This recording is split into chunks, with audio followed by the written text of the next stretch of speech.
Once again, I'm dealing with the Acts of the Apostles. This is coming to the end of it. It's following on from what I said last week, because Paul is on a ship, well, a series of ships, on his way traveling from Jerusalem to Caesarea to end up in Rome. And that is extremely difficult. Now, I'm fully aware of what it's like. I used to make this journey years and years ago,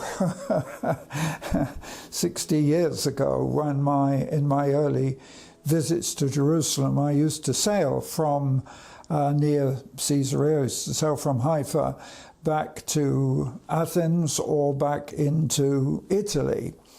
And the journey, even with the slow cargo ship, used to take only 3 days. But just look at the time that this is taking. They've been sailing, they've come, as we can see from the previous chapter, they've come to Crete. And unfortunately, Paul is desperately saying to them that they should not leave Crete because of the weather, but the centurion who's in charge and the captain and the pilot of the ship, the owner of the ship, are insisting that they'll not stay where they are. But although they start off with a favourable wind, and you know, there's a lot of spiritual lessons I could take from this, that so often people actually on the journey think that they're sailing with a favourable wind, and then they find when they've set sail that they hit the storms. And the storm became so bad, they were actually travelling past some islands from Crete, and they finally were to reach Malta, but the storm was so bad that after 3 days they were having to throw all the gear off the ship to lighten it, and it ends up that you find out when you get to later on in this chapter that they'd actually been sailing for 14 days without food. And Paul stands up and he says in verse 21 of chapter 27, the men had gone a long time without food, and Paul stood up and said, "Men, you should have taken my advice not to sail from Crete. Then you would have saved yourselves from this. But it's very significant," he says, "I urge you to keep up your courage. None of you will be lost, only the ship.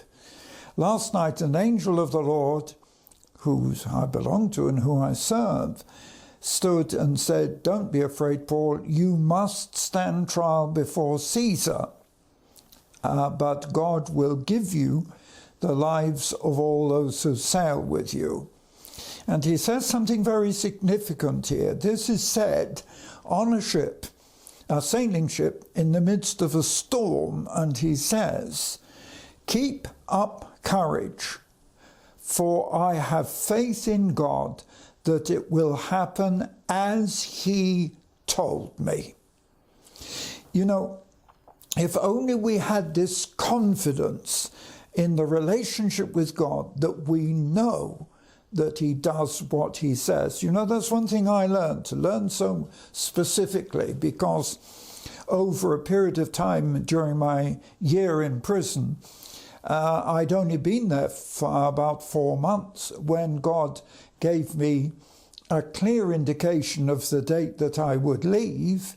Then after some more months, when that was confirmed in Scripture, I knew God would do exactly what he said. And God did exactly. He released me exactly on the day that he had told me, 8 months in advance. That's very significant. So Paul is saying, literally, God has said that we shall survive, but the ship will be lost.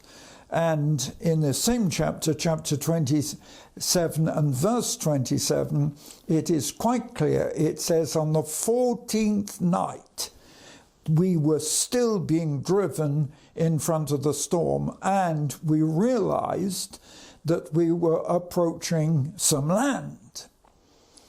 And gradually it got shallower and shallower. Then they were worried that they would go onto rocks. But they were so frightened that actually this lifeboat, this rowing boat that they had, the sailors let it down, and pretending to do something, they were trying to escape from the ship. And Paul actually said to the centurion, these men have to stay with the ship, otherwise they'll be lost. So the soldiers actually didn't allow the sailors to go away. And just before dawn on this day, Paul simply says to them, for the last 14 days you've been in constant suspense, you've gone without food. Now I urge you, take some food. And it says that they actually ate as much as they could and then had to throw the rest of the food overboard. By now, when it came to daylight, they recognized the land. They didn't realize exactly where it was, but it was actually the island of Malta.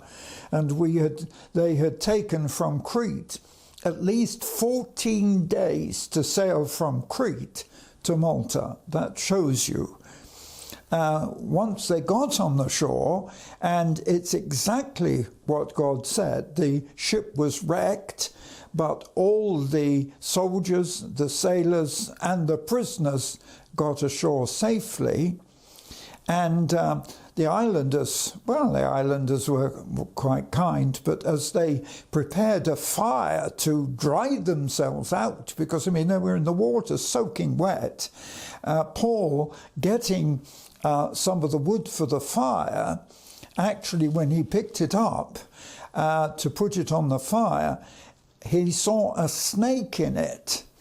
And all those there immediately criticized Paul, saying he's escaped from the sea, but he's going to die from a snake bite that's a viper.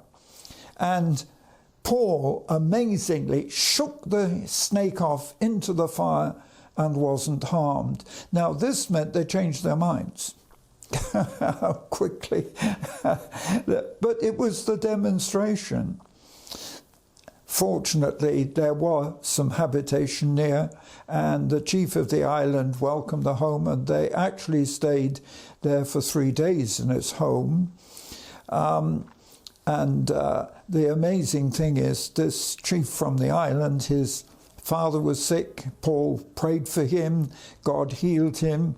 And it's so interesting that all the sick people now on the island came to Paul, and God healed them all. It was incredible.